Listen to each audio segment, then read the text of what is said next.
Yo soy parte culpable porque hay tantas motos en Colombia.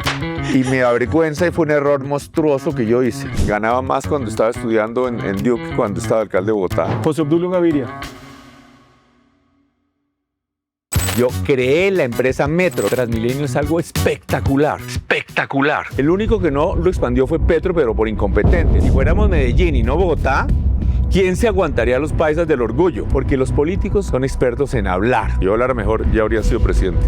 Agua al gaznate, pues tengo el gaznate más seco que estopa.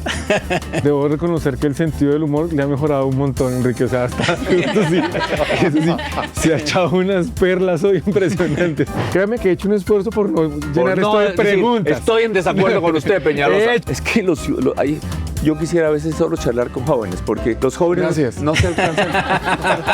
Ahora todo el mundo me parece joven, hasta usted. Voy a hacer un autosuicidio político un poco acá. Para relajarse y descansar al finalizar el día, se sigue parando de cabeza. Todavía me paro en la cabeza, ¿quieren que me pare? No. Pero no mucho, no me paro mucho, pero todavía me se para en la cabeza. Muchísimas gracias a todos ustedes. Estuvo muy agradable esto. Yo tenía realmente susto acá, la verdad. Pero gracias, Fernando.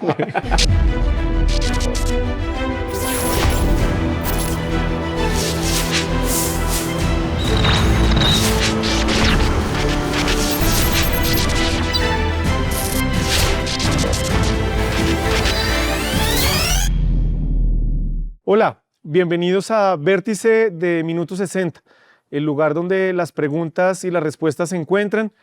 Hemos venido conversando con diferentes precandidatos y precandidatas a la presidencia de la República. El próximo año está a la vuelta de la esquina y por eso creemos importante que ustedes puedan oír de la voz de los protagonistas los argumentos necesarios para que ustedes tomen las mejores decisiones. Hoy nos acompaña Enrique Peñalosa. Enrique, bienvenido acá a Vértice de Minuto 60. Un gusto tenerlo acá y gracias por haber aceptado esta invitación. Gracias por la invitación, Fernando. Enrique, entonces nos están acompañando Andrés Marín, que es el editor general de Minuto 60. Está Catherine Vega, que cubre política. Está Camilo Cruz, que cubre Bogotá. Y está Carolina López, que es de la sangre joven y así de la que estábamos hablando ahorita, de las redes, todo eso. Entonces acá están representados y pues vamos a arrancar la conversación. 5 contra 1. Pero somos 5 chéveres. Enrique, 5 cosas que usted considera que las personas que nos ven deberían saber de usted, que no es lo mismo que aparece en los perfiles y nada de eso, algo que sea chévere para que nosotros aprendamos de usted. Bueno, por ejemplo, que me apasiona la naturaleza y que he hecho un poco de aventuras bien exóticas, como por ejemplo me fui en canoa pero no con guía ni nada, sino a la aventura con mi hija y con un par de amigos desde Yopal hasta prácticamente el río Meta, pues, por el río Cravo Sur. Otra cosa, cuando estaba en la universidad, una vez me fui caminando 5 días por entre la montaña, por entre Chingaza, y no había Chingaza ni nada, ni había carretera ni nada, solo. Llegué a donde estaban haciendo el envase de Chingaza en la primera fase, luego pasé la represa de Chingaza a San Juanito, salí al llano, en fin. También me apasionan los parques naturales. He estado en todas partes, en Utría, en Tuparro, en todas partes. Otra cosa, también yo nací en Estados Unidos, mi padre estaba trabajando allá, a los 2 meses me regresé, pero algo interesante, después estaba estudiando en una universidad, una de las mejores universidades de Estados Unidos, el Duke University, con una beca por jugar fútbol, es otra cosa que tal vez no saben. Ganaba más cuando estaba estudiando en Duke que cuando estaba alcalde de Bogotá. Otra cosa que, por ejemplo, de joven, tengo mucha fama de rico y eso, pero le cuento, yo trabajé años y años en 1000 cosas bien duras. Yo, por ejemplo, trabajé más de 2 años de obrero raso en construcción. Trabajé cuando estaba haciendo mis posgrados en Francia en un hotel 4 noches a la semana, trabajé 4 noches una semana, a las 3 la siguiente, 4, como 12 horas. También trabajé lavando bandejas en una fábrica de donuts, de Dunkin' Donuts. Trabajé vendiendo zapatos.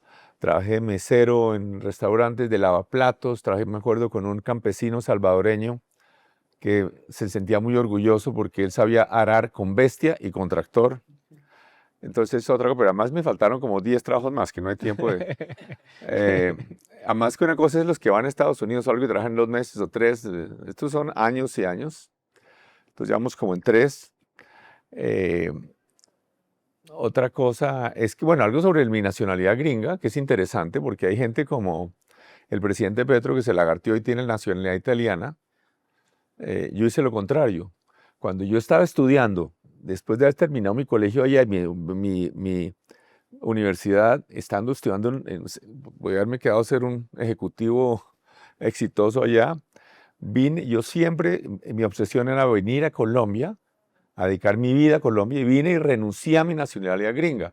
Y para eso tuve una cita con el embajador gringo, y el embajador de Estados Unidos, cuando yo fui, me dijo: está loco, mire esta fila aquí por la ventana de 2 cuadras de gente que daría cualquier cosa por lo que usted no quiere, vaya a la casa, piénselo y vuelva.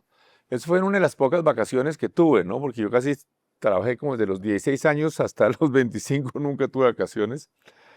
Entonces, esas son cosas como de mi juventud. Y por último, otra cosa que les puedo contar, que tal vez no saben hoy, que yo fui, cuando la política era todo maquinaria en Colombia, yo me inventé algo completamente distinto que ahora todo el mundo lo hace, pero que antes era solo maquinaria y compraban líderes, le daban plata a los líderes. Yo fui la primera persona de lejos en Colombia que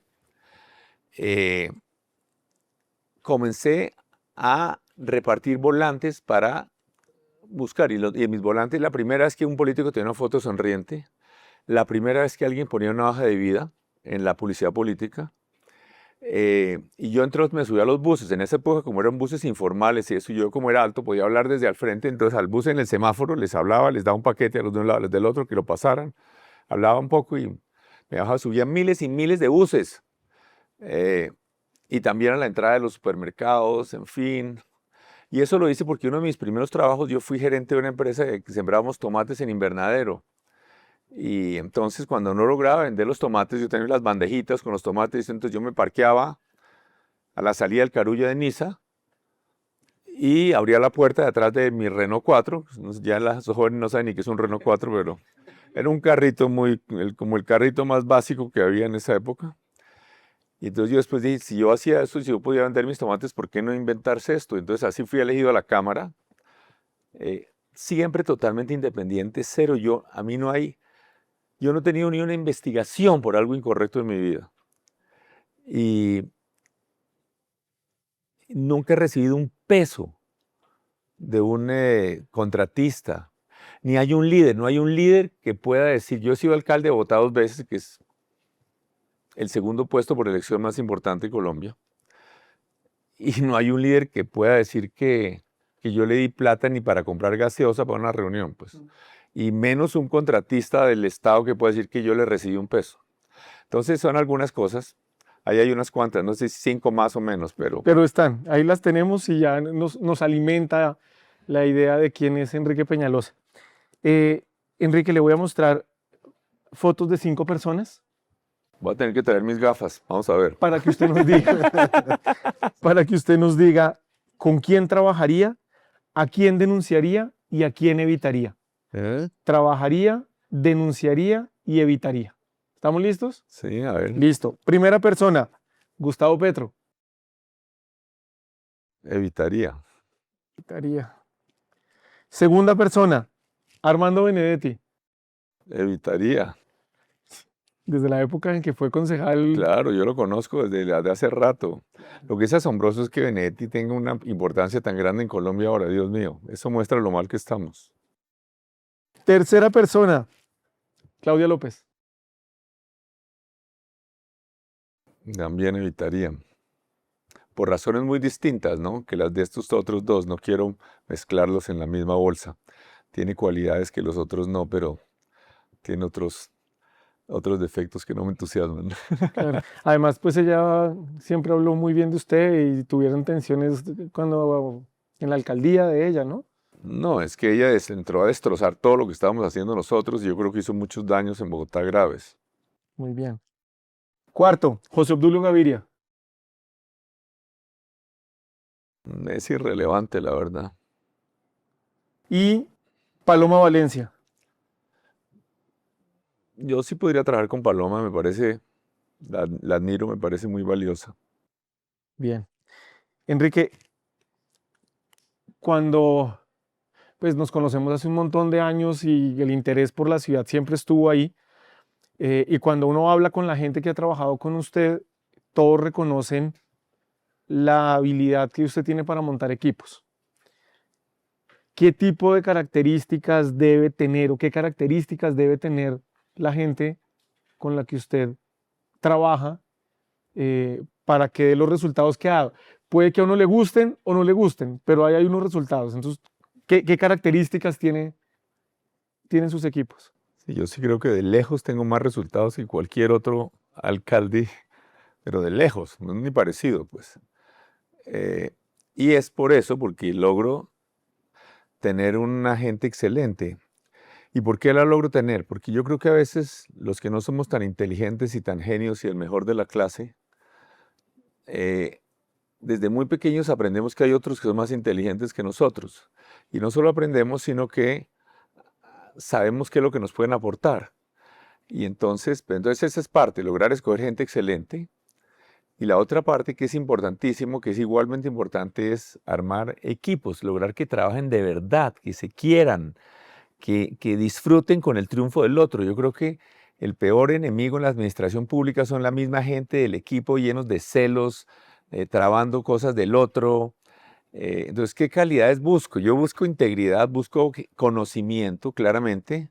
Me gustan los nerdos en general, gente que sea juiciosa, disciplinada, dedicada, apasionada, buen ser humano que tenga sueños, que tenga pasiones, que quiera, que realmente se les sienta que vibran con lo que hacen, que les gusta lo que hacen, que son apasionados y que entonces conocen a profundidad su tema, entonces también son creativos. Eh, entonces yo realmente creo, y además logramos armar unos equipos, mire, muchísima gente desde que trabajo con la primera alcaldía siguen siendo amigos. Y los que tenemos en la segunda ni hablar, ya terminamos hace un poco de años, todavía tenemos un chat como de 60, donde compartimos cosas, se arma un equipo de verdad de personas. Entonces, también a veces uno se equivoca y a veces hay que cambiar a la gente. Y cuando uno se da cuenta que hay que cambiar a alguien, hay que cambiarlo rápido. Y no puede dejarse convencer de que es que le da otra oportunidad, que eso, porque termina arrepentido después. Y a veces incluso gente brillantísima y muy buena hay que cambiarla, no porque haya hecho nada malo, o porque no produzca, sino porque no son suficientes buenos miembros de equipo, no generan enredos, conflictos. Entonces, yo sí en eso me enorgullezco, creo que tengo una buena intuición femenina yo creo que ser gerente es muy importante porque los resultados, no necesariamente, esto no es un tema de quiénes son las personas más inteligentes o los mejores estudiantes, el que es buen gerente. Al revés, a veces los que son súper genios, PhDs, no son buenos gerentes porque sienten que, dos cosas. Primero, que tienen que tener toda la información completa antes de tomar decisiones. Y en la gerencia uno tiene que tener mitad información, mitad olfato. Y segundo, porque piensan que ellos son tan inteligentes y mejores que todos, que tienen que decidir todo. Entonces, en la gerencia hay que empoderar a las personas, hay que crear decir, primero, la meta, ¿cuáles son las metas? ¿No? Y eso sí hay que definir las metas, definir unos gerentes de proyecto, ¿no? Y realmente empoderar a la gente, empoderar. Y si uno piensa que uno es mejor que todos los demás, entonces no. Está frito. Miren, aquí tenemos un gran equipo también, entonces vamos a arrancar con las preguntas que le van a hacer. Vamos con Carolina. Buenas tardes. En términos de política exterior, ¿usted considera que Estados Unidos debe continuar como la relación internacional más importante de Colombia? ¿O por otro lado, cree que el país debe fortalecer su cooperación con otros países? Mire, es que es una realidad. Estados Unidos es el país más rico y más poderoso del planeta. Es importantísimo aún para los que están en el otro lado del planeta, pero es que nosotros estamos, como dicen, en el patio de atrás. Nosotros en Bogotá, aquí donde estamos, mucho más aún en Barranquilla o en Cartagena, estamos más cerca de Washington que lo que está Los Ángeles o Seattle, ¿no? Entonces hay millones de colombianos viviendo en Estados Unidos. Son de lejos nuestro principal mercado. Nos han dado muchos recursos, entonces son inevitablemente, nosotros necesitamos apoyo de los Estados Unidos para enfrentar el crimen organizado en tecnología, en recursos, como mercado. Necesitamos que nos compren cosas. Donde nos cerraran el mercado, generarían un caos en Colombia al día siguiente, porque son de lejos nuestro principal mercado para las flores, para el banano, para el café, para todo. Entonces, eso no excluye que tenemos que tener excelentes relaciones también con Rusia y con China y con otros países. Hay otras potencias. Yo creo que nosotros tenemos aquí a un vecino con el cual tenemos que mejorar mucho nuestras relaciones, y es Brasil. Es un país poderosísimo, importantísimo, y que estamos aquí al lado. Entonces yo creo que es mucha la cosa que podemos hacer juntos en temas de, por ejemplo, de investigación en temas de silvicultura tropical, de agricultura tropical. Brasil tiene unos desarrollos importantísimos en el Mato Grosso que pueden ser relevantes para la altillanura.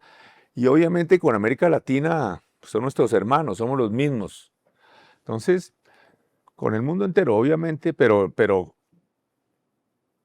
Estados Unidos no es que a uno le guste o no le guste, es como si es un hecho absolutamente contundente. Enrique, hablando de esos hechos contundentes y que están ahí encima, Venezuela. ¿Cómo manejaría usted esa relación con Venezuela? ¿Considera que Maduro sí es un dictador, que está a la cabeza de ese cartel de los soles? ¿Cómo vería usted esa relación? Claramente es un dictador, eso es evidente.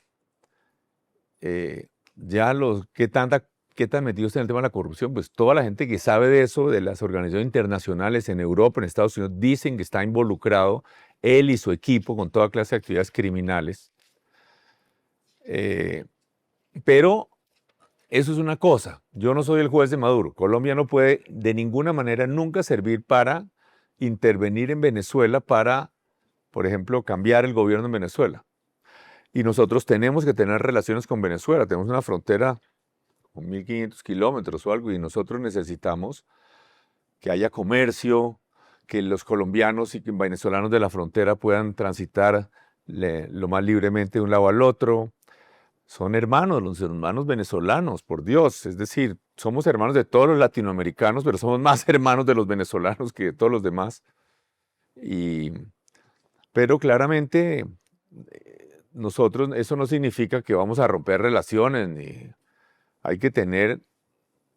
Estados Unidos tiene toda clase de conflictos con muchos países, con Rusia, por ejemplo, pero tiene obviamente una embajada en Moscú. Camilo. Le retomo el tema de la alcaldía de Bogotá y a propósito de lo que usted hablaba de su experiencia de vida, quisiera preguntarle, exalcalde, y hagamos tal vez como un ejercicio de retrospectiva. Con el Enrique Peñalosa del 2025, vámonos al 98 en su primera alcaldía. ¿Y qué haría diferente en 3 temas puntuales? Sistema de transporte masivo. ¿Cambiaría algo de lo que tomó en su momento con Transmilenio? No, mire, primero que todo, Transmilenio es algo espectacular, bueno, de lo cual me siento infinitamente orgulloso. Todos los alcaldes que han venido después de Peñalosa lo han expandido, todos. El único que no lo expandió fue Petro, pero por incompetente, no porque no haya querido, porque él 6 meses antes, y yo los invito a que busquen en una entrevista en La Silla Vacía, 6 meses antes de la posesión de Petro en el 2011, creo, de la elección, decía que no había que hacer metro, sino que había que hacer más Transmilenio. Eso es lo que decía. Obviamente Petro es tan incompetente que no hizo ni metro, ni Transmilenio, ni nada, pero hizo un estudio. En fin, entonces, Transmilenio. Londres. Londres tiene la red tal vez de las más extensas de metro del mundo, de la primera que hubo en el mundo, y moviliza 50% más personas en bus que en metro. Entonces, con o sin metro, podemos hacer una línea de metro, 2, 3, 4, 5, y la mayor parte del transporte público en Bogotá seguirá siendo Transmilenio los próximos 100 años. Segundo, hay una gran mentira de que es que yo decidí hacer Transmilenio y no metro. Eso es una mentira. Íbamos a hacer ambos. Yo firmé un convenio con el gobierno nacional para que nos diera la plata con Samper para hacer el metro. Bueno, y tenía 2 gerencias, una para hacer Transmilenio y otra Metro. Yo creé la empresa Metro, lo que ni siquiera hizo Petro en su segunda alcaldía, porque recordemos, ¿por qué Petro tuvo 4 años y no hizo nada y yo sí contraté el Metro? ¿Por qué? Cuando hubiera sido mejor comenzar de cero, porque lo que él dejó fue un enredo monumental, pero no dejó ni siquiera unos estudios de fase 3, ni tampoco una factibilidad, un estudio de factibilidad, beneficio, costo positivo, y no creó ni siquiera la empresa Metro. Yo sí creé la empresa Metro en la primera alcaldía. Compré, por ejemplo, el predio del Portal Américas para hacer la primera estación del Metro. Hicimos estudios de suelos en la Caracas para hacer el Metro. Pero el gobierno nacional estaba atravesando la peor crisis financiera de la historia. Y entonces no nos dieron la plata. Yo me acuerdo de la directora de planeación de Samper furiosa, Cecilia López, tirándome el teléfono furiosa, porque yo le llamaba a reclamarle que nos girara la plata para el metro, ¿no? Las diferentes cosas. Y después oficialmente el gobierno Pastrana nos dijo que no nos iba la plata para el metro. Entonces, gracias a Dios, simultáneamente, no en vez de, estamos avanzando con el proyecto Transmilenio y me enorgullezco que nosotros, es que los jóvenes no alcanzan a imaginarse lo que era el caos del transporte en Bogotá en esa época. La troncal Caracas, por ejemplo. Todo era un caos, era una guerra del centavo, eran decenas, cientos de miles. Entonces, el problema, mire, yo sinceramente dudo que hubiera alguien de los que hoy es candidato que hubiera sido capaz de enfrentarse a esos transportadores tradicionales en Bogotá. Eran hiperpoderosos. Entonces, y en solo 3 años, ¿no? Logramos hacer las obras de Transmilenio, ¿no? Diseñar todo el sistema operacional que se volvió un ejemplo en el mundo, tan ejemplo en el mundo que han venido cientos de misiones de cientos de ciudades a aprender sobre Transmilenio. Venían tantos que incluso la empresa Transmilenio, yo creo que es la única del mundo que cobraba como $2.000 diarios para atender misiones de extranjeros que querían aprender sobre Transmilenio. Hoy Transmilenio es conocido en el planeta entero. Entonces, yo no hice una cosa en vez de la otra y me siento muy orgulloso de haber hecho eso. Es una proeza. Yo creo que la exportación de tecnología más importante que ha hecho Colombia en la historia, de lejos, es Transmilenio. Si fuéramos Medellín y no Bogotá, ¿quién se aguantaría los paisas del orgullo?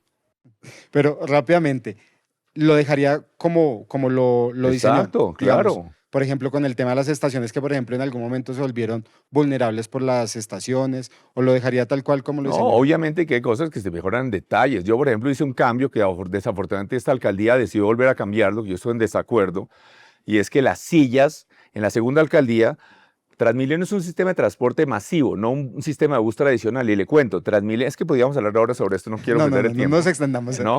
Pero está movilizando hasta 75.000 pasajeros hora sentido. Eso es más que todos los metros del mundo, exceptuando 3 o 4. Y cuesta una fracción. Pero entonces inventamos de poner las sillas, por ejemplo, en los lados, los buses que trajimos, a gas y demás. Es decir, con el espaldar contra la pared.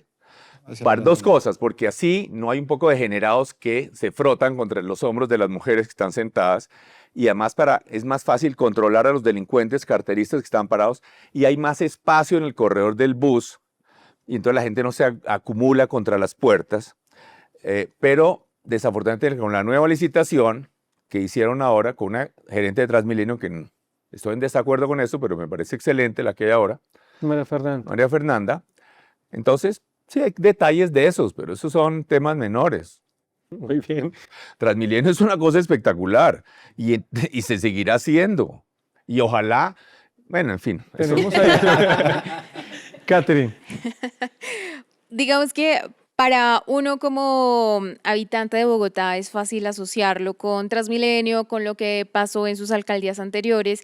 ¿Cómo va a ser para trasladar o cómo lo está haciendo esos ejemplos que aplican para una ciudad como Bogotá, la capital del país, pero como explicarle a la gente qué es lo que usted va a hacer como gobernador de todo Colombia, considerando la diferencia territorial, las regiones y pues las diferencias abismales que hay entre nosotros y los que viven en otros departamentos. Bueno, es que lo más importante para gobernar, no importa si es Bogotá, mire, yo le digo una cosa, usted ve que en las grandes empresas privadas, ¿no? Por ejemplo, pasan a alguien de ser presidente de una empresa de tecnología a ser presidente de Disney, ¿no? Pasa permanentemente, nombran a un presidente de una empresa y luego lo trasladan de presidente de otra que no tiene nada que ver. ¿Por qué? Porque es que lo que se requiere es tener la capacidad gerencial. Entonces, esa es la misma capacidad que se necesita para poner el gobierno nacional a funcionar, ¿no? Yo podría decirle que no, es que las obras son las mismas, ¿no? Porque las mismas, hacer vías para Bogotá, lo mismo que hacer vías de penetración para los campesinos o carreteras a nivel nacional en gran medida, etcétera. La educación, los desafíos de la educación, los colegios. Pero más que eso, yo le diría, es el carácter. El carácter. Aquí lo que estamos evaluando, porque los políticos son expertos en hablar, ¿no? Hablan mucho mejor que yo. Si yo hablara mejor, ya habría sido presidente. Pero aquí yo le pregunto, ¿quién, como decía hace un rato, quién de los candidatos que usted ve por ahí cree que se hubiera enfrentado a los transportadores tradicionales para haber hecho un Transmilenio en 3 años? ¿Quién creen que se hubiera enfrentado a esas repúblicas independientes del crimen, que era el Cartucho y el Bronx, donde no entraba ni la policía? Pasaron 70 años y no había ningún presidente ni alcalde que se haya atrevido a tocar eso. Nosotros tumbamos 1.200 edificaciones, 32 hectáreas para hacer un SENA, un megaparque, etc. ¿Quién? ¿Quién creen que se hubiera hecho? ¿Por qué nadie lo hizo? ¿Quién hubiera asumido los costos políticos, si hablamos de educación, para hacer los colegios por concesión, ¿no? Administrados por privados, que le han transformado la existencia a unos 80.000 niños, ¿no? Porque hicimos unos colegios espectaculares en los sectores más populares de Bogotá, pero llevamos a los mejores colegios privados en la Universidad de los Andes a administrar eso, pero solamente me costó sangre con FECODE. Entonces, lo que yo le digo es, entonces, lo que más importa es el carácter, la capacidad gerencial, y obviamente, yo lo que diría es que aquí de lo que a veces me critican, es que usted sabe mucho de Bogotá, como si eso fuera un defecto, ¿no? Felizmente lo que he hecho, lo he hecho con pasión. Yo sembré tomates en invernadero, yo era gerente de una empresa y soñaba con mis tomates 24 horas al día, ¿no? Día y noche, y trabajaba como un burro. Pero además no es ningún defecto saber de temas urbanos y que sea un consultor. A mí me llevan a todas partes del planeta. En estas últimas semanas incluso he estado en México, mañana tengo un Zoom con un alcalde de África, en fin.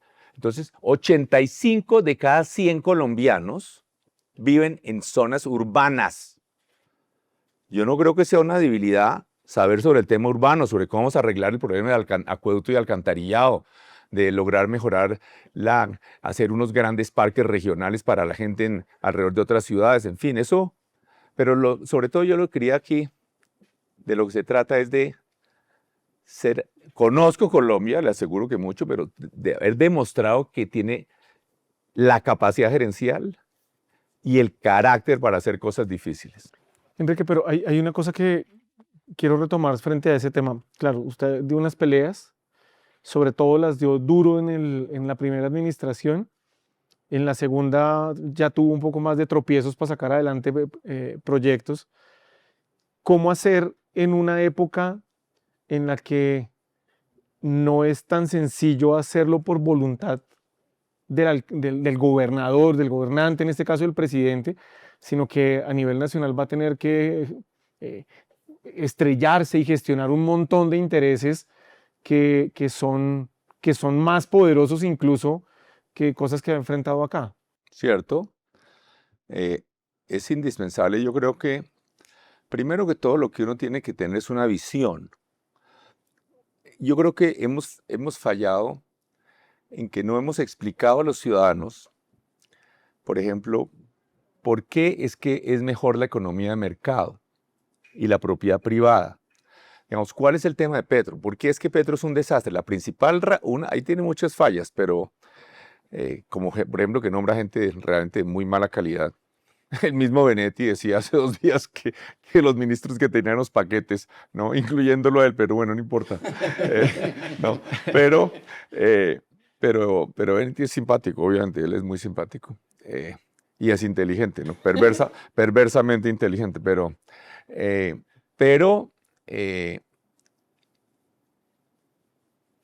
el tema es que Petro está obsesionado con una visión comunistoide de 1960, estatizante. Él es totalmente... Ustedes nunca lo habrán oído decir algo favorable de una empresa privada grande. Nunca, nunca. Yo les invito a que alguien busque a ver si alguna vez, al revés, unos oligarcas esclavistas, unos explotadores, unos degenerados, ¿no? Y ni hablar de la participación del Estado en la participación de servicios públicos. Eso a él le enferma. En el libro, yo soy un petrólogo, no petrófilo, pero petrólogo, y me he leído ese libro muchas veces. Él dice incluso que la privatización es incompatible con la democracia. Entonces, por ese odio a lo privado es que él acabó con el ICETEX, porque eso financiaba la educación privada. Entonces, eso le enferma a él. Por eso es que está destrozando la salud, porque le enferma que haya una participación privada en las EPS. Por eso hizo ese desastre que hizo tratando de estatizar las basuras en Bogotá.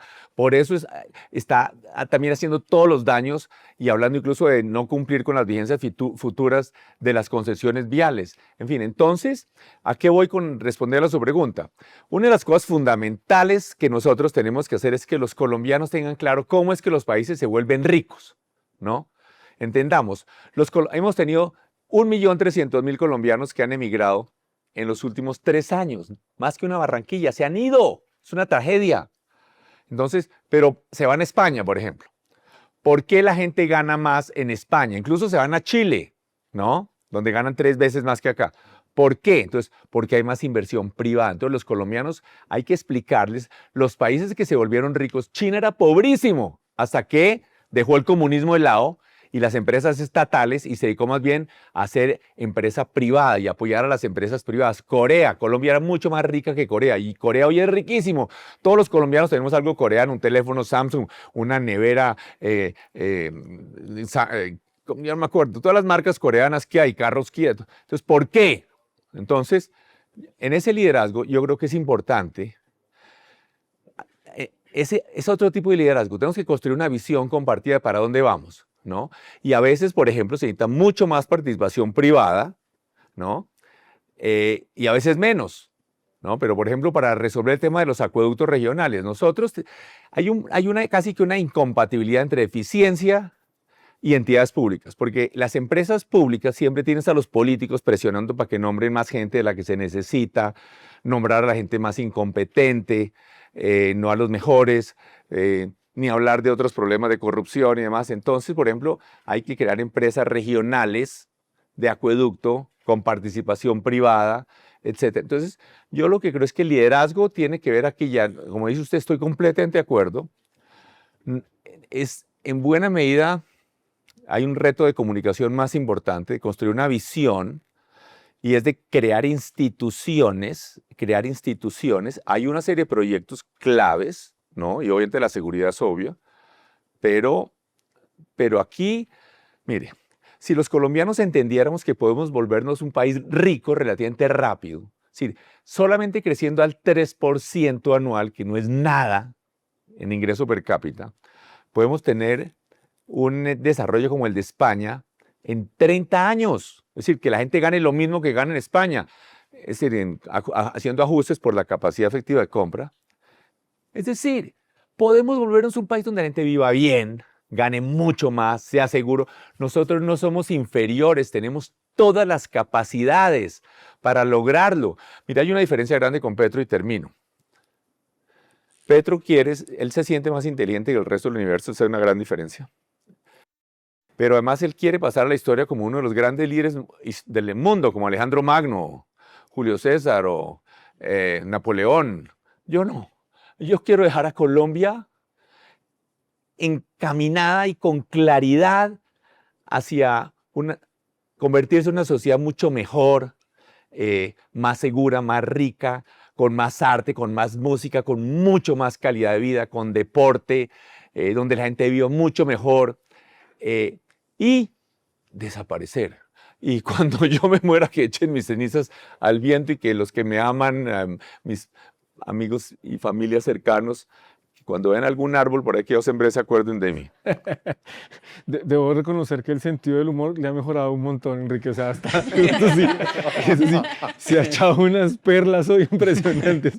Andrés. O sea, usted no quiere ser Enrique el Grande. No, yo quiero desaparecer, no. Estas no son mis preguntas, pero es que no me deja de patinar en la cabeza la imagen de cómo hacía usted para acomodarse en un Renault 4.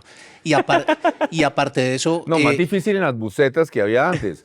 Que Ah, eso que no, sí, se ¿no? jodieron. Algunas de las puras chiquitas, Ah, no que las los- busetas grandes, ¿no? Unas que usted no alcanzó seguramente ni a ver, El unas ejecutivo. chiquiticas. Sí, No, ni siquiera, unas No, era el puras colectivo, buseticas chiquitas, no Sí, unas sí, sí. buseticas Microbuses. chiquitas. Exacto, donde si yo iba a pie, me quedaba con las nalgas contra el techo, ¿no? Una cosa así. Eso le debe estar pasando en los aviones de ahora. Los de Avianca sí son peores todavía.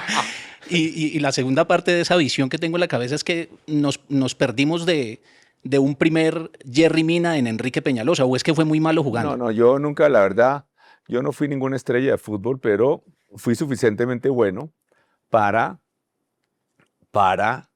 ganarme esa beca. La verdad, como yo estuve en el colegio en Estados Unidos y yo jugué baloncesto en el equipo del colegio en Estados Unidos, que ese también tampoco era ninguna maravilla, pero eso lo vuelve a uno muy rápido y le da unas reacciones muy interesantes para el fútbol. ¿Y sabe qué? Yo también creo que fui buen líder. A mí en el colegio me dieron un premio que lo tengo ahí, un premiecito que me dieron en el colegio. Nadie sabe de eso, yo creo que ni mis hijos, ¿no? Que se llama el jugador más valioso, Most Valuable Player 1973. El MVP, ¿Qué? sí. El MVP. Exacto. Pero ese no se lo dan, no, en esa época no era el mejor jugador, ¿no? Era al que había sido más clave para motivar, articular, etcétera. Entonces yo creo que yo era bueno para eso.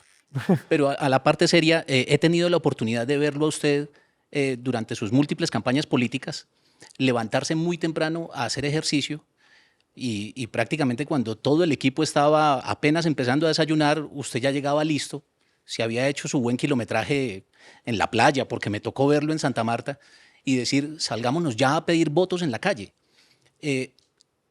Esa es la técnica que va a utilizar ahora en estos tiempos de era digital.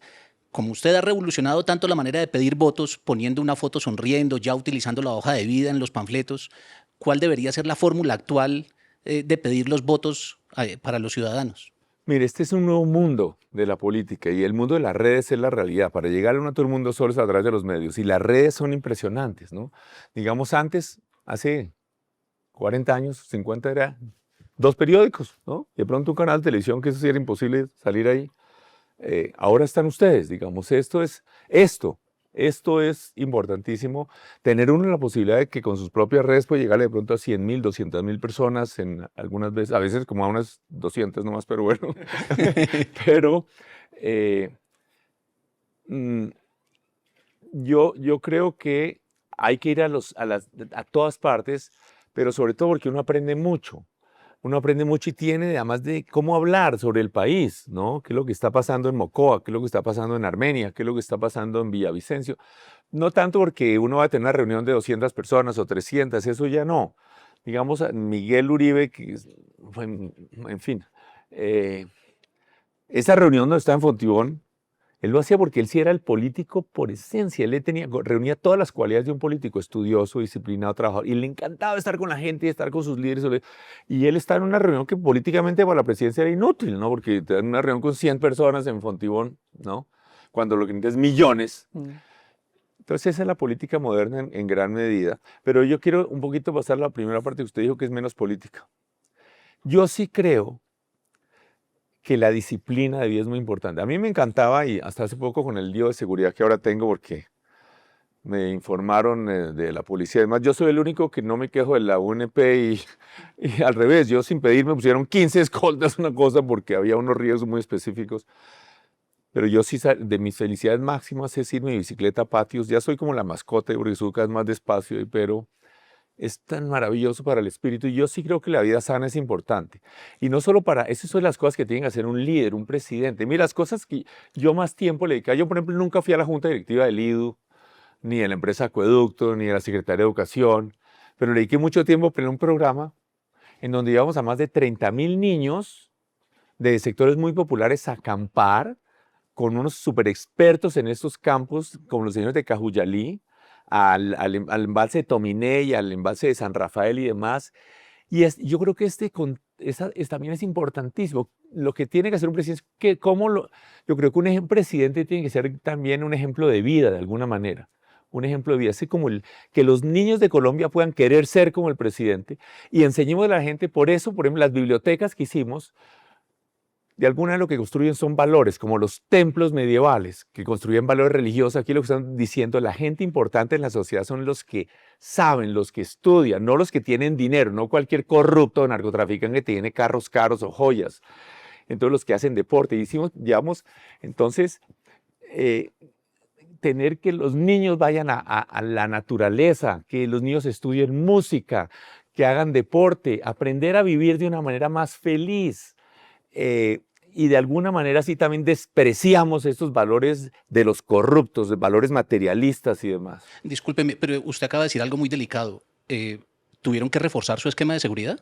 Sí, pero eso no importa. Es decir, usted habrá oído, por ejemplo, que toda la teoría de Petro, de que mataron a Miguel Uribe es porque tumbamos el Bronx, ¿no?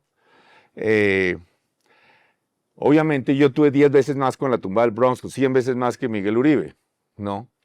Entre otras cosas, y había unos informes además de que, una información de X, en fin, de un mayor retiro de la policía, que eran Uribe y Peñalosa los que decían, en fin, y no importa, pero el punto es que eso me ha dañado la vida mucho porque me ha dañado la subida a patios. Ahora es muy difícil subir muy de vez en cuando. Eso para la democracia colombiana todo esto es difícil y nosotros tenemos que arreglar todo eso hacia el futuro. La realidad es que no solo yo, cualquier persona puede estar amenazada. Ese para mí no es, pero la violencia que hay en Colombia tenemos que solucionarla y nosotros tenemos que ser conscientes que tenemos unos peores problemas del planeta, ¿no? Esto no es normal que la gente viva así como estamos viviendo en Colombia. Carolina, vamos con tu segunda pregunta para Enrique Peñalosa. Claro que sí. Exalcalde, usted ha defendido la construcción de más centros penitenciarios como una política de seguridad. Me gustaría preguntarle cuál es su posición frente a la construcción de megacárceles como las de Nayib Bukele en El Salvador. ¿Usted respalda ese modelo? Mire, es muy importante que la ley se cumpla. Bueno, a veces ha calado en algunas partes de América Latina que ser estricto en el cumplimiento de la ley es autoritarismo. No, cuando no se es estricto en el cumplimiento de la ley, los que tienen éxito son los matones, los avivatos, ¿no? Y también, bueno, sobre el tema de seguridad tenemos que tener claro que casi la totalidad del crimen que hay hoy en Colombia es de empresas del crimen. No es un joven que salió a robar para llevar de almuerzo a la abuelita, ¿no? Los que roban celulares, los narcotraficantes que controlan regiones y matonean a los campesinos. Todos son empresas de personas que decidieron que ellos no iban a estudiar ni a trabajar, ni nada, sino que iban a hacerle daño al resto de la sociedad. Entonces nosotros necesitamos más cárceles. Y yo hice lo que es tal vez la mejor cárcel de Colombia. Bueno, no es como la de Nayib Bukele. Hay algunos que les gustan esos arrebatos de machismo tropical. Yo respeto a Bukele, creo que ha tenido unos logros muy importantes para construir seguridad por El Salvador, pero yo logré en mis 2 alcaldías reducir radicalmente los homicidios en Bogotá. Llevamos, por ejemplo, a la tasa más baja que ha habido desde hace mucho tiempo y después volvió a subir desafortunadamente en mi segunda alcaldía también, como de 17, como a 12 homicidios por 100.000 habitantes. Pero esa cárcel que hicimos en Bogotá tiene toda clase de programas de rehabilitación, etcétera. Entonces, yo sí creo que hay que tener cárceles. Faltan como 25.000 cupos. Muchos jueces no condenan a los delincuentes porque simplemente tienen claro que no hay ni dónde ponerlos y que es un atropello a los derechos humanos hacinarlos en unos sitios. Yo no quiero que tengan comodidades ni tampoco pueden tener celulares en las cárceles y extorsionar desde ahí de ninguna manera. Pero yo sí creo que, por supuesto, hay que cumplir con las normas de respeto a los derechos humanos. en el tema de las cárceles y ojalá, es difícil, pero no imposible, lograr la rehabilitación de unos cuantos. Exalcalde, usted hablaba de que Claudia López no continuó muchas de las cosas que usted estaba haciendo. En temas particulares, usted llega a la presidencia, le tocaría tomar algo de lo que ha venido haciendo Petro, poco, mucho, ya su valoración. ¿Qué haría con esta idea de reactivar los proyectos férreos? Este tren de carga que ya estaban tratando de reactivar desde La Dorada a la costa, ¿cree que Colombia necesita más líneas férreas y mejores carreteras o mejoraría las carreteras? ¿Cuál sería su visión en este tema de transporte? Ambas, y no solo eso, sino también, mira, aquí hay dos cosas muy distintas. Los trenes de carga son muy eficientes, ¿no? Sobre todo si tenemos un terreno plano. Colombia tiene dificultades grandes porque tiene muchas montañas. Entonces, si usted ve los países que tienen trenes, no tienen trenes en las montañas, ¿no? Usted no tiene los trenes, y los trenes de pasajeros requieren subsidios gigantescos, ¿no? Por ejemplo, los trenes esos divinos que hay en Japón y en Europa y demás, que son costosísimos, más costoso que volar en avión. Y aún así tienen unos subsidios gigantescos, los trenes de pasajeros. Entonces hay que ser muy cuidadoso porque la gente es muy contenta. Por ejemplo, hacer un tren como los trenes de cercanías es muy barato, ¿no? Relativamente, pero el costo de operación es gigantesco. El costo puede ser de más de 30.000 pesos por pasajero. Pero nunca nadie se ha tomado la molestia de ver cuánto es el costo efectivo,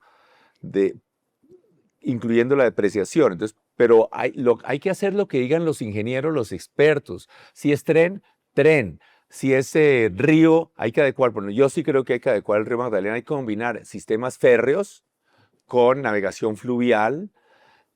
Hay que hacer las obras del canal del dique urgente porque está echando millones de toneladas de barro a la bahía de Cartagena, y eso no solo es un problema ambiental de que se ve feo y demás, lo que quiera, sino que además los barcos no van a poder entrar al puerto porque está llenándose de barro.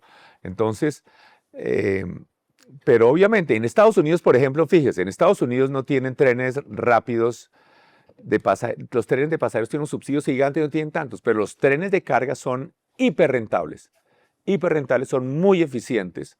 Entonces, es posible que en algunos casos sí, algunos trenes de cercanías y demás, pero hay que tener cuidado con los costos de operación.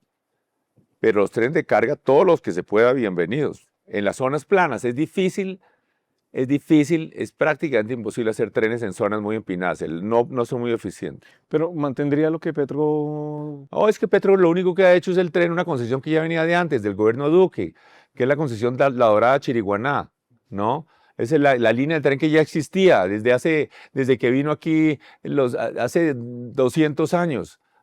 Y se ha mejorado y demás, y ustedes la están reactivando, que se reactivó primero con todos los carboneros, que fueron los que reactivaron el tren para sacar el carbón de las minas a los puertos. Entonces, prolongar básicamente algunas de esas líneas que adecuaron los carboneros, y obviamente que esa línea es fundamental. Además, ya no hay nada que hacer sino apoyarlo, obviamente, y es una excelente inversión, es un muy buen proyecto. Muy bien. Catherine.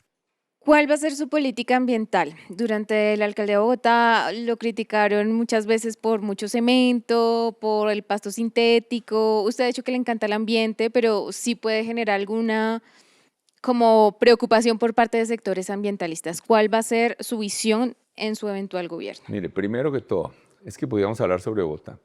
Primero, me enorgullezco, es que usted es la que me dice de Bogotá, a mí me dicen de Bogotá, entonces yo tengo que defenderme, ¿no? Me siento orgulloso de las canchas en pasto sintético. Yo sí creo que el deporte es importantísimo. Cuando las canchas son de pasto natural, ¿qué pasa? Hay una de dos cosas. Una, solo dejan jugar a una élite, a un arroz que los dejan jugar. La abren 1 hora, 2 veces a la semana. Y los niños del barrio y demás gente normal no puede jugar. Las canchas de pasto sintético las pueden usar 24 horas al día, ¿no? Y de hecho muchas de estas las usan y no les pasa nada. Entonces eso no tiene nada de que no sea ambiental, es ridículo. En todo el planeta hay canchas de pasto sintético, ¿no? La otra cosa, por ejemplo, cosas absurdas, hay unos falsos ambientalismos que son absurdos. Por ejemplo, de que no querían Petro y Claudia López bloquear el desarrollo al norte de Bogotá. Esto es absurdo, cuando obviamente Petro vive mucho más al norte, ¿no? En una casa gigante en Chía, él sí puede. Pero entonces, como bloquean el desarrollo al norte, aumentaron el precio de la tierra y de la vivienda, por lo tanto. Y entonces eso hizo que cientos de miles de familias de menores ingresos que hubieran preferido vivir en Bogotá tuvieron que irse a Soacha y a otros municipios, que eso sí no es ambiental, porque con muchas mayores distancias, primero, tienen mucho más tiempo de transporte, generan más tráfico y además de eso generan más calentamiento global porque consumen mucho más energía, ¿no? Viviendo más lejos y además viven en menores densidades. Entonces yo sí me siento muy orgulloso de haber hecho proyectos de vivienda para más de 500.000 personas, ¿no? Vivienda social para más de 300.000 personas en Bogotá, con excelente urbanismo, con parques gigantescos, con aceras, en fin. Y vivienda en el norte de Bogotá, de estratos de vivienda popular, vivienda social y prioritaria, junto a vivienda de estrato 6. Me enorgullezco de hacer. Entonces, hay muchos falsos ambientalismos, ¿no? Entonces, a mí me parece absurdo, por ejemplo, que se bloquee una vía como la vía más crítica de Bogotá, por unos falsos ambientalismos de Claudia López que, no, entonces va a bloquear esta vía. Entonces, yo sí creo que claramente hay que proteger el medio ambiente. Soy el más amante del medio ambiente, pero el peor problema ambiental de Colombia es la miseria, es la pobreza.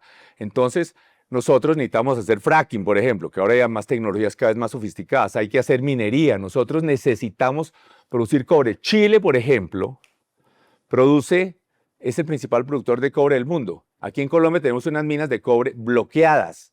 No, eso no es ambientalismo, eso son falsos ambientalismos. Bloquean líneas de alta tensión para que pasen a veces por ciertos puntos, bloquean las carreteras que son críticas para que puedan, entonces... Enrique, pero una pregunta sobre eso. Usted habla que hay un falso ambientalismo, pero se va a encontrar con ese tipo de posiciones en diferentes lugares de Colombia.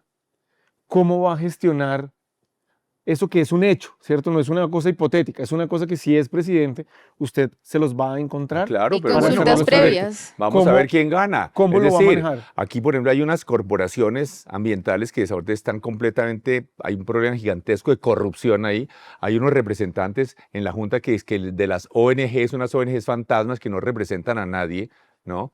Y además hay una corrupción que están cobrando hasta por dar una licencia para hacer un pozo, para sacar agua, para darle agua al ganado. Pues entonces, aquí, obviamente, pero tenemos problemas como el Quibdó. Quibdó está a 80 kilómetros en línea recta del mar. Bueno, y la mitad de la población de Quibdó no conoce el mar porque no hay carretera, ¿no? Entonces, eso a mí me parece además es clasista. Hay un montón de temas de estos que son totalmente clasistas. Por ejemplo, aquí podemos hacer por el borde del río Bogotá, poner un malecón espectacular, Ciudad Río, por el borde, etc. La diferencia de ingresos se siente sobre todo en el tiempo libre, porque durante el trabajo ni donde están durmiendo se siente. Pero entonces cuando la gente... y en el tiempo libre nosotros necesitamos mejorar la calidad del tiempo libre de los ciudadanos de menores recursos y, por ejemplo, tener una belleza de malecón por el borde del río, además como hay en todas partes del mundo, en Londres, en Nueva York, en Melbourne, en todas partes, pero aquí entonces estas payasadas, ¿no? Que decidieron que que eso era malo para el ambiente. Todo lo que hay en este momento ahí alrededor del río Bogotá es artificial. Mire, las ciudades en Colombia ocupan solo 3 milésimas, no 3%, 3 milésimas del territorio colombiano. En esa parte microscópica donde se concentran los seres humanos, tenemos que hacer todo para lograr que los seres humanos sean más felices. Entonces, y para que acabemos la pobreza. Mire, Petro, por ejemplo, yo veo que muchos de los que hacen muchos shows ambientales, yo no los veo allá en la mitad de la selva donde están tumbando selva. Ahí sí no son tan valientes, ¿no? Ahí sí no son tan valientes. Hacer el show político aquí, en el humedal de no sé qué, ahí sí, muy valientes bloqueando la autopista, ¿no? Petro va a China, ¿no es cierto? Y yo no vi a Petro regañando a los chinos por producir carbón. China produce 44 veces más carbón que Colombia. 44 veces más. ¿Por qué no lo regañó? Nosotros tenemos minas de carbón cerradas, entonces si el mundo está consumiendo carbón, ahora más hay tecnologías mucho más limpias y demás, nosotros necesitamos los recursos para acabar con la pobreza en Colombia, ¿no? Y obviamente también hay que cuidar el medio ambiente, proteger, por supuesto, radicalmente la naturaleza. Andrés. A ver esta pregunta si no petrofiliza más la conversación. Pero es que aquí, Ya viene el agua, ya viene el agua para que moje la palabra. agua al gaznate. Pues tengo el gaznate más seco que estopa.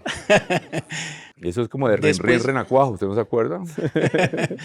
Después de pandemia, nos vinimos a dar cuenta que todos los sistemas de transporte público en el país prácticamente colapsaron en materia económica, entraron en crisis. Por supuesto, los pasajeros ya no estaban en las calles, pero sí los mecanismos de financiación y los contratos se mantenían activos. ¿Qué va a hacer usted para salvar los sistemas de transporte público en el país? Mucha tristeza le debe dar ir a Cali y ver todas esas estaciones del Mío vacías.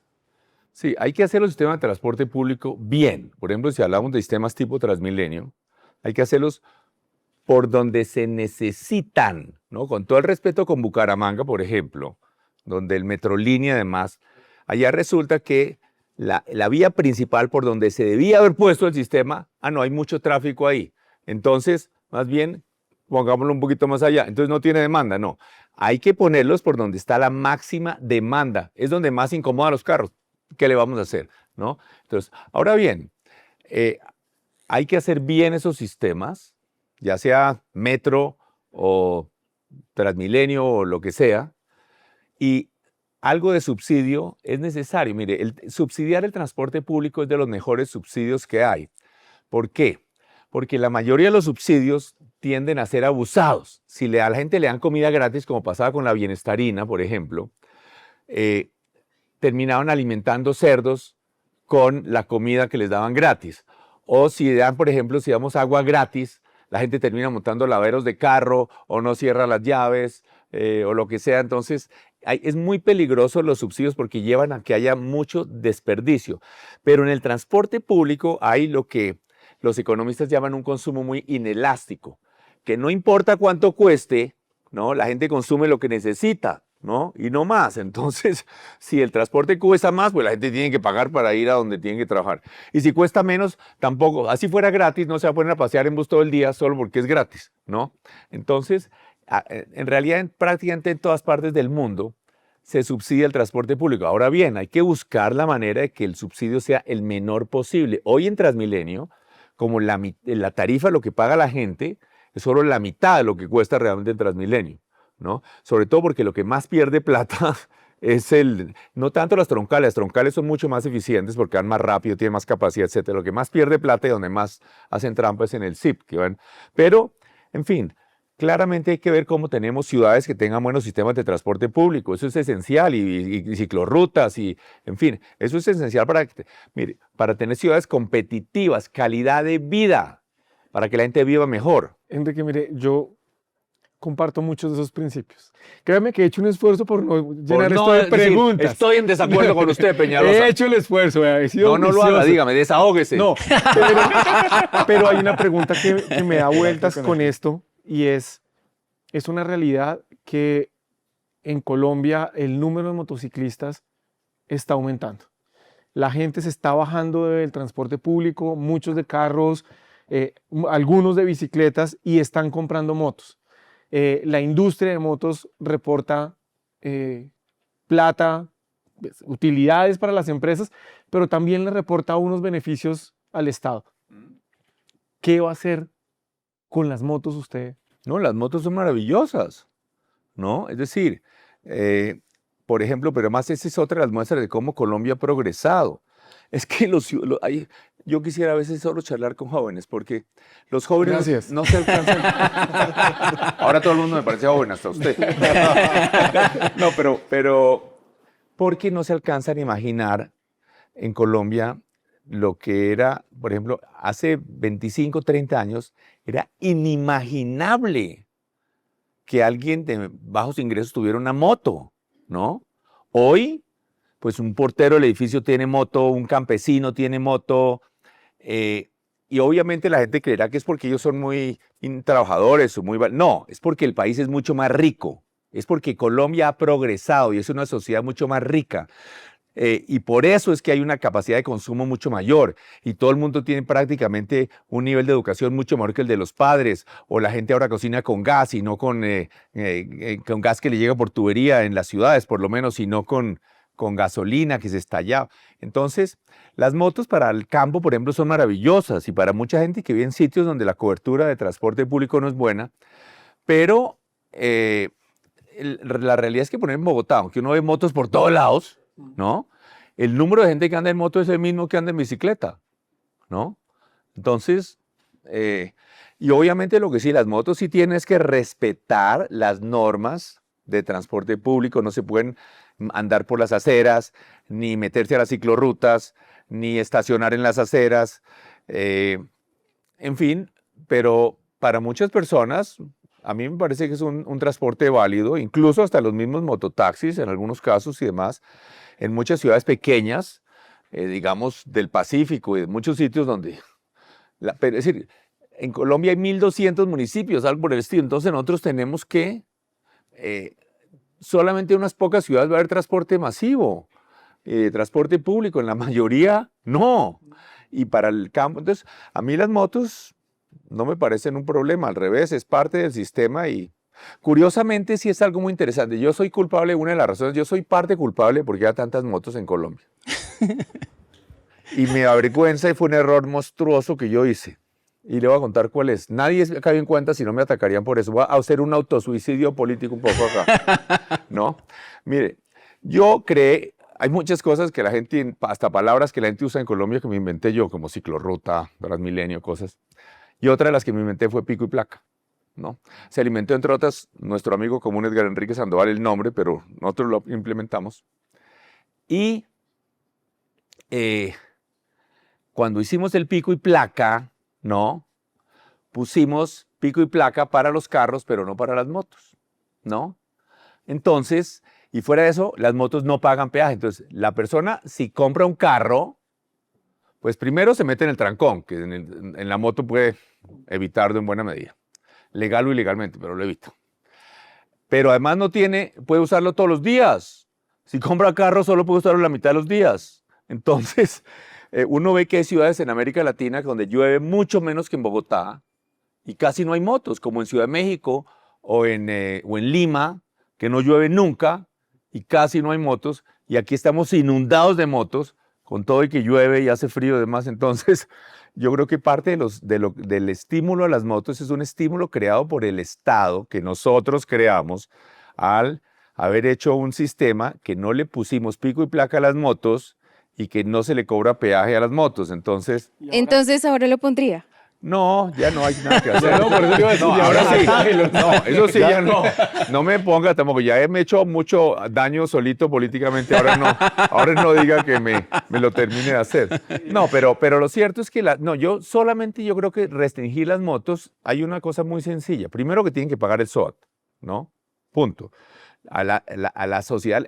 Mire, es una tragedia que uno de los sitios donde más facilidad para hacer trasplantes de órganos en el planeta es Colombia. ¿Por qué? Porque los jóvenes se están matando todo el tiempo en moto y lo grave no son los que no se matan, son los que no se matan, que quedan heridos y lisiados de por vida.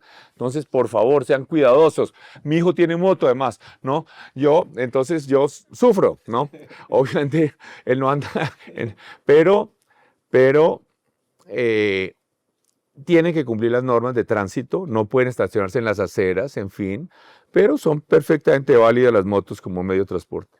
Enrique, la inteligencia artificial quiere hacerle una pregunta.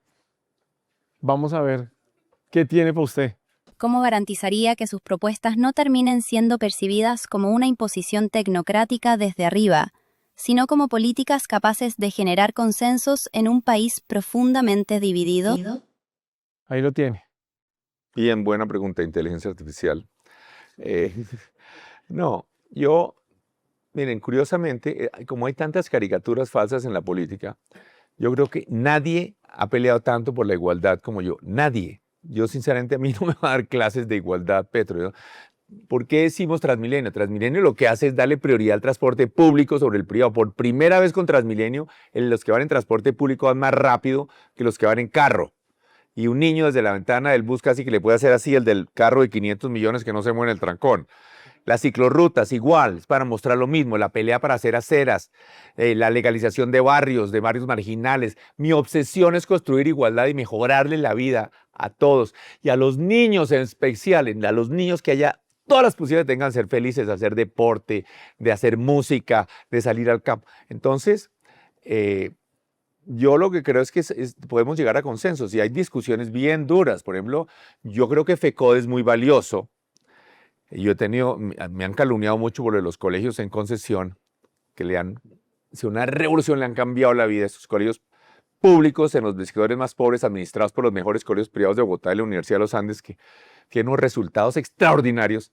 FECODE es bueno en el sentido de que ha protegido la educación de la politiquería, porque la peor plaga que hay aquí en la politiquería siempre es recomendando incompetentes para los cargos públicos. Entonces, FECODE por lo menos ha protegido el sector de educación de que los docentes no sean recomendados políticos, sino que hay un concurso y demás.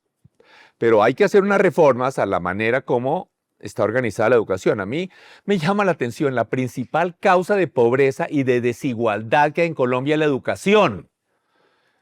Y yo nunca veo que haya ninguna pelea entre los supuestos personas petristas y demás para mejorar la calidad de la educación.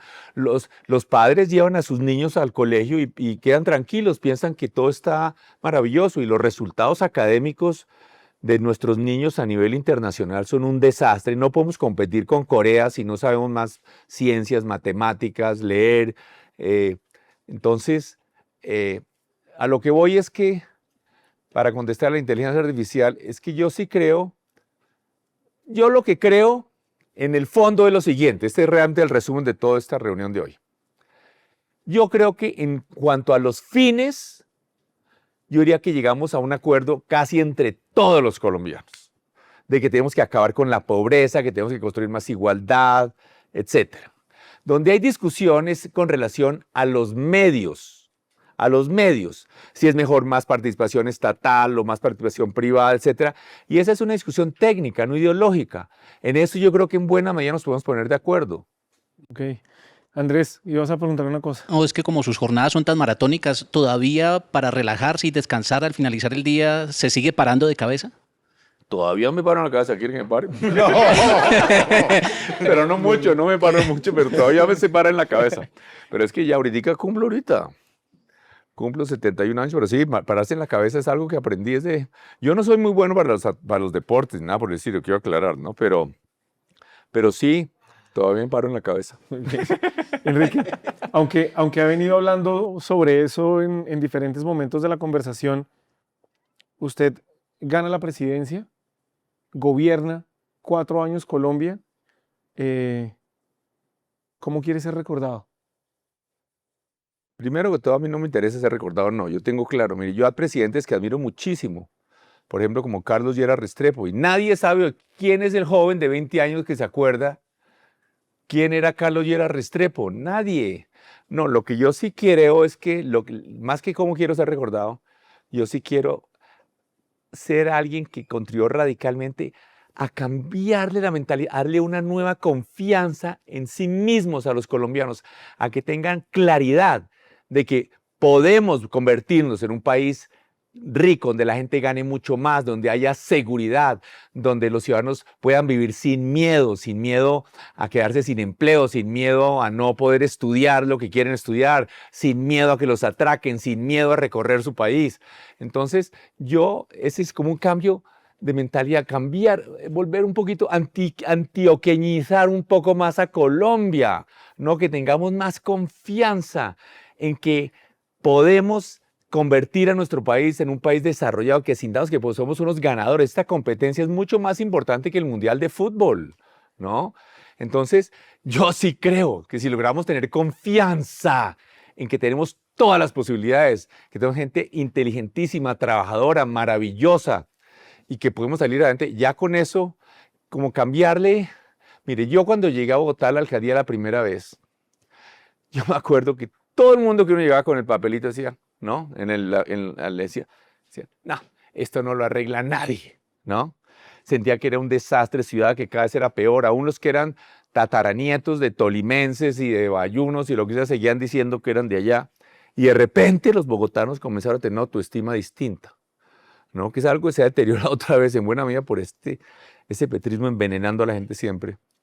Pero eso es lo que yo quisiera en Colombia antes que nada, dar una nueva un nuevo optimismo, una nueva confianza en nuestras posibilidades, una nueva certeza en nuestras posibilidades de que vamos a ser una Colombia mucho más exitosa y mucho mejor, mucho más rica, más igualitaria y más feliz.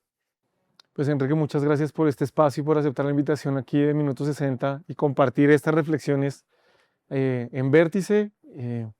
Los mejores deseos. Sabemos que hay una cosa medio extraña en el proceso en el que está, porque no va por firmas, va a ir por un partido, pero todavía no quiere contar cuál es el partido. Pero pues bueno, le deseamos lo mejor y esperamos volver a conversar muy pronto. Muchísimas, muchísimas gracias a todos ustedes. Estuvo muy agradable esto. Yo tenía realmente susto acá, la verdad. Pero gracias, Fernando. Bueno, y a ustedes, pues muchas gracias. Seguiremos en Vértice de Minuto 60, donde las preguntas y las respuestas se encuentran, tratando de entregar mejor información para que tomen muy buenas decisiones. Soy Fernando Rojas Parra, Minuto 60, un infinito de información.